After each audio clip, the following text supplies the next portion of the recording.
ओम नमो भगवते वासुदेवाय। आंवला नवमी कार्तिक माह के शुक्ल पक्ष की नवमी को मनाया जाता है। इस दिन महिलाएं आंवले के पेड़ की पूजा करती हैं और पूजन करके आंवले के पेड़ की 9 या 108 परिक्रमा करती हैं। कथा। एक सेठ सेठानी थे। उनके 5 बेटे और बहू थे। सेठ सेठानी बहुत धार्मिक प्रवृत्ति के और दानवीर थे। सेठ जी खूब धनवान थे। उनके पास इतना सोना चांदी और रुपए पैसे थे कि उनको समेटने और रखने के लिए कई नौकर चाकर थे और वे भी धन को गिनने के बजाय तराजू में तोलकर रखते थे। मतलब सेठ जी की 7 पुश्ते घर बैठकर खाए तो भी धन कम न हो। सेठानी जी का एक नियम था। वे रोज पूजा करके एक सोने का आंवला दान देती थी, फिर ही खाना खाती थी। इस तरह सेठ सेठानी जी आराम से रहती थी।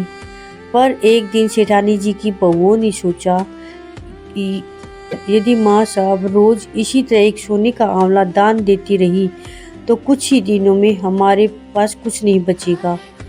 क्यों न हम माँ साहब से कहें कि वे रोज एक सादा आंवला दान करें, न कि सोने का।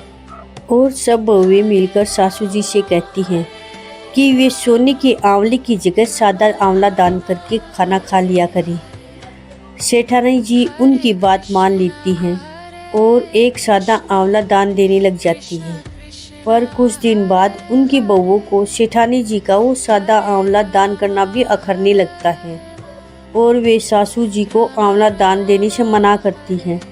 तो सेठानी जी बहुत दुखी हो जाते हैं और वे अपना घर छोड़कर निकल जाती हैं। सेठ जी सेठानी जी चलते चलते जंगल में पहुंच जाते हैं और उस दिन सेठानी जी ने आंवला दान नहीं दिया था, अतः उन्होंने खाना नहीं खाया। जंगल में पहुंचते पहुंचते रात हो जाती है। सेठ जी सेठानी जी वहीं एक घने पेड़ के नीचे सो जाते हैं। भगवान सोचते हैं कि आज मुझे मेरे भक्त का मान रखना पड़ेगा। और जहाँ सेठ जी सेठानी जी सोते हैं वहाँ भगवान की कृपा से एक सोने के आंवले का पेड़ आ जाता है। सुबह वहाँ कई सोने के आंवले जमीन पर पड़ी थी। सेठानी जी ने उन आंवलों में से आंवला दान दिया। फिर सेठ जी और अपने लिए खाना बनाकर खाया और दोनों वही अपने घर बनाकर रहने लगी।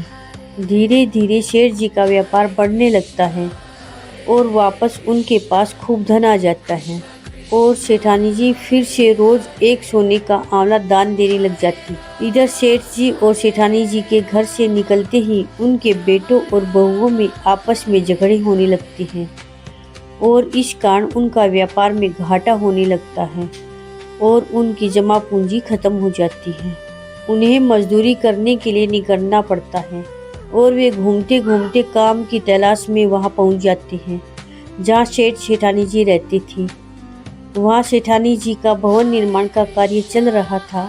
उनमें उनके बेटे बहुएं भी तगारी उठाने का काम करते हैं। वहाँ उन्हें सेठानी जी के सोने का आंवला दान देने की बात पता चलती है तो एक बार उनके मन में आता है कि कहीं ये हमारे माँ बाप तो नहीं हैं। पर सोचते हैं कि हमारे माँ बाप के पास तो कुछ भी नहीं था, वे कैसे हो सकते हैं। एक दिन वे सेठ जी को देख लेते हैं तो उनके बेटे बहुएं उनके पास जाते हैं और उनसे माफ़ी मांगते हैं। हमें माफ़ कर दो, हम पैसों के लालच में अंधे हो गए थे और हमारे लालच में आपको घर छोड़ना पड़ा, जबकि हमारे घर में जो भी था वो आपकी ही किस्मत का था।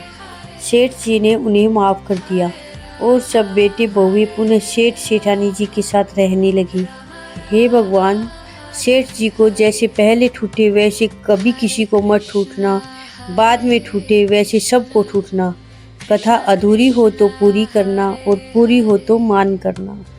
ओम नमो भगवते वासुदेवाय।